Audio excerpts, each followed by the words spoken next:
Lose some weight, fatty.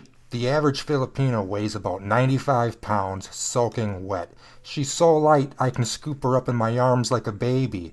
If I did that with your fat ass, I'd be going to the emergency room. Nobody likes fat girls. Not even fat girls like fat girls. If you want men to treat you nice, try to maintain a human shape. Lay off the cronuts, go to the gym, and start skipping meals. The boner wants what the boner wants. And what it doesn't want is a duck-footed, buck-toothed Pillsbury Doger. Put down your iPhone. Filipinas aren't obsessed with their phones the same way you white girls are. You'll never see a Filipina hunched over her phone at the beach or a bar or out on a date, checking her Instagram like and taking selfies. She's too busy having fun with her family and friends. White girls use their phone as a crutch to avoid social interaction. Every encounter has to be mediated by a screen. White girls are becoming so socially retarded, they're starting to interpret innocuous remarks and cramped subways as misogynistic oppression. If you want men to find you attractive again, stop babbling about rape culture. Put down the phone and start talking to people.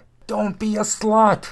Like all Asian countries, the Philippines has its fair share of yellow cab girls, slutty girls who specifically seek out white guys for hookups. But there are also a lot of girls who stay virgin well into their 20s. Filipinas know that chastity is one of the most valuable traits a girl can have, so they don't just give themselves up to any guy who winks at them. White girls will spend their youth sitting on a big bucket of dicks. Then as their looks fade away, they whine about how there are no good men left. If you don't want men to treat you like a cheap whore, don't act like one. Be appreciative. My Filipina girlfriend tells me that she loves me every time she sees me. She knows that I love her back, but if we were to break up tomorrow, I would have my pick of young, beautiful women just like her. She appreciates me because I am a good man who cares about her, and because she feels honored that I chose her out of so many eligible bachelorettes. White girls are so selfish and self-centered when it comes to relationships. They think the smelly hole between their legs entitles them to be treated like a princess, and that men should be grateful for even speaking to them. Then they wonder why the only men they can attract are losers and wusses. Real men don't put up with selfish little brats. So if you want a good man, you better be grateful for him when he comes along. Treat marriage and family seriously. White girls love to delude themselves about how women from poorer countries are gold diggers or mail-order brides, while in fact most Filipinas are technically more educated than most white women. Yet they don't flash their college degrees and their jobs around the same way white girls do. Ask a Filipina what she really wants, they'll all say the same thing: a husband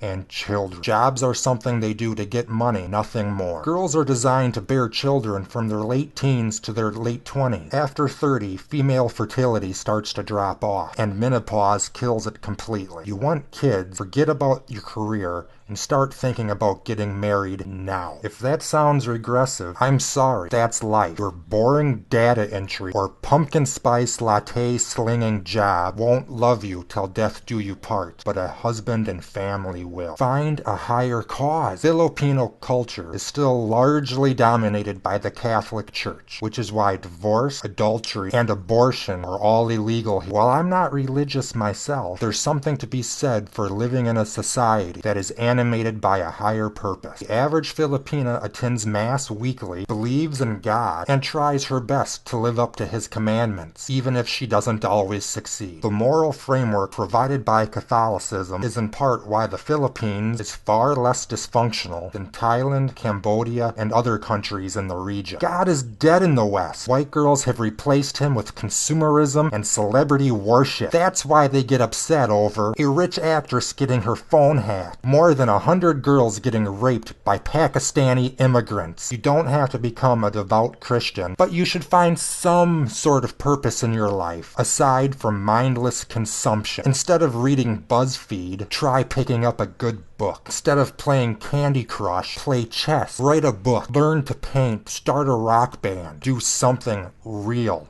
with your time. While there are a number of other things white girls can do to compete better with Filipinas, such as getting rid of the tattoos and aging gracefully, these 6 changes will make a world of difference. White girls want quality men. They need to up their game and learn how to be feminine again. If they don't, there's a whole nation of petite, wifely women who will give us what we want. I'm Hugh Jaynus, and that's my advice to you white girls. Thanks for watching.